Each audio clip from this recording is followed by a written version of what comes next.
Hello friends, welcome to learn and read. आज हम लोग पढ़ने वाले हैं NCERT 8th क्लास की हिंदी की बुक का 9th चैप्टर कबीर की साखियाँ। तो चलिए स्टार्ट करते हैं। तो पहली साखी है, जाति न पूछो साध की, पूछ लीजिए ज्ञान, मोल करो तरवार का, पड़ा रहन दो मयान। तो यहाँ पे साध का मतलब है साधु या संत, तलवार का मतलब है तलवार, और मयान का मतलब है, जैसे आपने कभी भी पिक्चर्स या मूवीज़ में देखा होगा कि जो राजा होते हैं वो अपनी तलवार को एक केस में रखते हैं जो उनकी साइड में बंधा होता है, उनकी कमर की साइड में बंधा होता है, तो उसे मयान कहते हैं। तो चलिए अब इसका अर्थ समझते हैं। तो यहाँ पर कबीर जी कहते हैं कि हमें कभी भी किसी भी साधु या संत की जाति नहीं पूछनी चाहिए, और अगर कुछ पूछना ही है तो हमें उनका ज्ञान पूछना चाहिए, क्योंकि जाति या उनकी कास्ट से कोई भी मतलब नहीं है, उनकी ज्ञान से मतलब है। क्योंकि अगर वो ज्ञान हमें देंगे तो हमें वो ज्ञान प्राप्त होगा और हम उस ज्ञान का सही जगह यूज़ कर पाएंगे।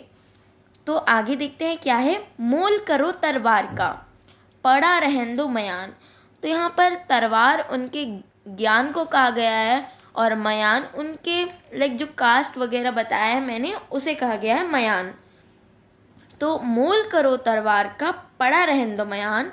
तो इसमें कहा है कि हमें जो मैंने बताया कि हमें किसी भी साधु या संत की जाति नहीं पूछनी चाहिए, हमें उनका ज्ञान पूछना चाहिए।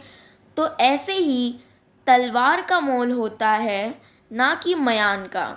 तो हमें क्या चूज़ करना चाहिए, तलवार ना कि मयान। तो इसकी व्याख्या आप ऐसे लिख सकते हैं, कबीर जी कहते हैं कि आपको कभी भी किसी साधु संत की जाति नहीं पूछनी चाहिए। अगर पूछना ही है तो आप उनके ज्ञान के बारे में पूछें, क्योंकि महत्व सिर्फ तलवार का होता है, मयान का नहीं। तो चलिए आगे वाली साखी देखते हैं।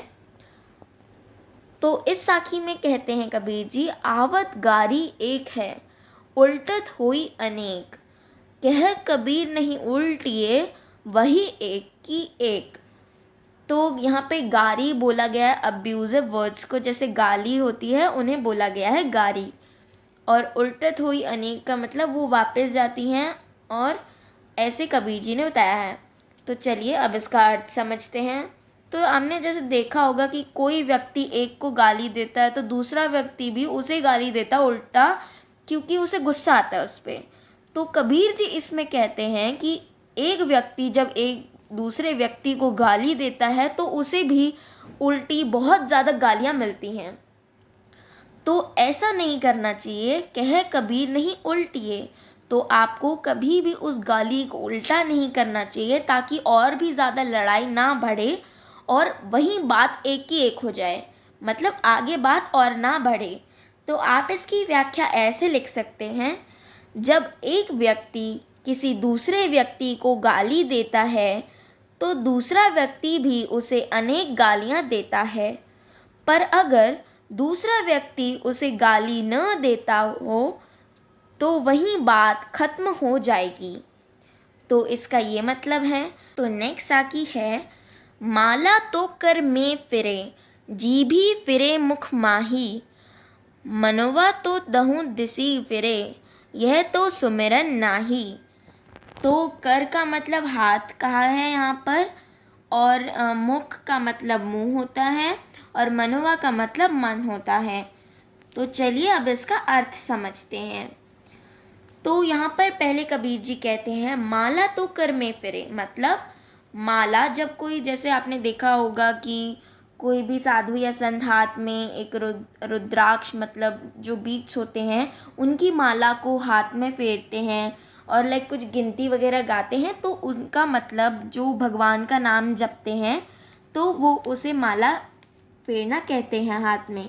तो माला तो कर में फिरे, जीभी फिरे मुख माही। तो इसका मतलब है, जब कोई व्यक्ति हाथ में माला लेकर प्रभु का नाम जपता है या ईश्वर का नाम जपता है तो उसको बहुत ज़्यादा सुख की प्राप्ति होती है। पर जब जीभ फिरे मुखमाही का मतलब है जब वो ही व्यक्ति अपने मुंह से अपशब्द या अपने मुंह से गाली देता है या बोलता है तो वो सबसे गंदी बात होती है और उसका मन चारों दिशाओं में घूमता है। जैसे आपके घर में, आपका एग्जाम्पल ले लीजिए, जैसे आप पढ़ाई कर रहे हैं और जैसे कभी किचन में बर्तन गिरने की आवाज़ आती है, किसी के बात करने की आवाज़ आती है, तो आपका सारा ध्यान उस पे जाता है। तो इसके अंदर कबीर जी कहते हैं कि आपको एक ही चीज़ के ऊपर मन लगाना चाहिए, ना कि चारों दिशाओं में अपना मन घुमाना चाहिए। तो चलिए आगे देखते हैं। यह तो सुमिरन नाही, तो ये अच्छी बात नहीं है, ये असली मतलब नहीं है उस बात का। तो आप इसकी व्याख्या ऐसे लिख सकते हैं, जब कोई व्यक्ति हाथ में माला लेकर प्रभु का नाम जपता है और उसके मुंह से अपशब्द निकलते हैं और उसका मन चारों दिशाओं में घूमता है, तो प्रभु का नाम लेने से पहले आपको इन चीज़ों को सुधारना पड़ेगा। तो चलिए नेक्स्ट देखते हैं। कबीर घास न निंदिए जो पाँव तली होए, उड़ी पड़े जब आँखी में खरी दुहेली होए। तो चलिए इसका मतलब समझते हैं।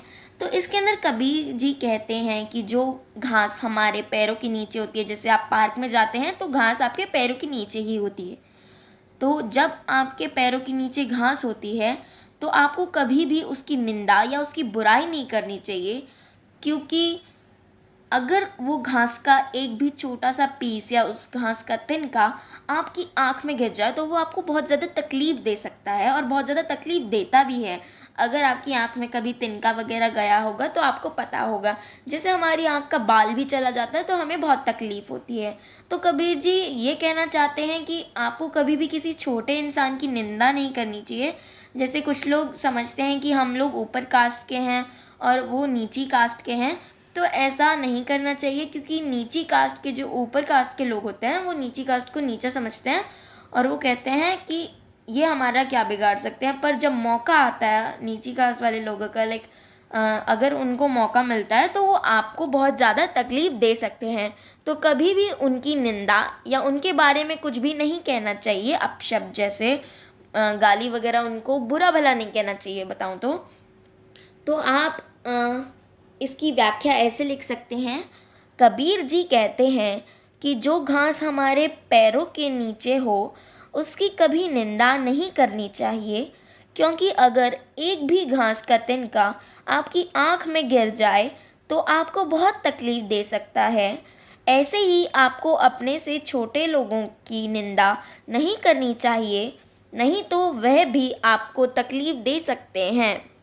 तो चलिए अगली साखी देखते हैं। जग में बैरी कोई नहीं जो मन शीतल होए, या आपा को दारी दे दया करे सब कोय। तो इसके अंदर बताया गया है, कबीर जी ने बताया है इस साखी में कि जिसका मन बिल्कुल शीतल और जिसका मन बिल्कुल साफ हो, जिसके मन में कोई भी कपट और अहंकार ना हो, उनका कोई भी शत्रु नहीं होता, उनका कोई भी दुश्मन नहीं होता। जैसे आप अपने फ्रेंड्स के एग्जांपल ले सकते हैं कि कुछ फ्रेंड्स आपके बहुत अच्छे होते हैं, कुछ फ्रेंड्स आपसे ढंग से बात नहीं करते हैं, या आप उन फ्रेंड्स से ढंग से बात नहीं करते क्योंकि वो आपको अच्छे नहीं लगते हैं। तो इसके अंदर कबीरदास जी कहते हैं, जिसका मन शीतल हो उनका कोई भी शत्रु नहीं होता। तो मतलब आपको अपना मन हमेशा शांत और शीतल रखना है, और जो अपना अहंकार छोड़ दे उसका हर कोई मित्र बन सकता है और मित्र बन भी जाता है। तो आप इसकी व्याख्या ऐसे लिख सकते हैं, जिसका मन शीतल हो उनका कोई भी शत्रु नहीं होता, और जो अपना अहंकार छोड़ दें उसका हर कोई मित्र बन जाता है। तो आज की वीडियो में सिर्फ इतना ही। अगर आपको ये साखी और मेरी एक्सप्लेनेशन पसंद आए तो प्लीज़ मेरी वीडियो को लाइक कीजिए और मेरे चैनल को सब्सक्राइब कीजिए। आगे वाली वीडियो में हम इस चैप्टर के क्वेश्चन एंड आंसर्स का वीडियो लाएंगे और उनको डिस्कस करेंगे।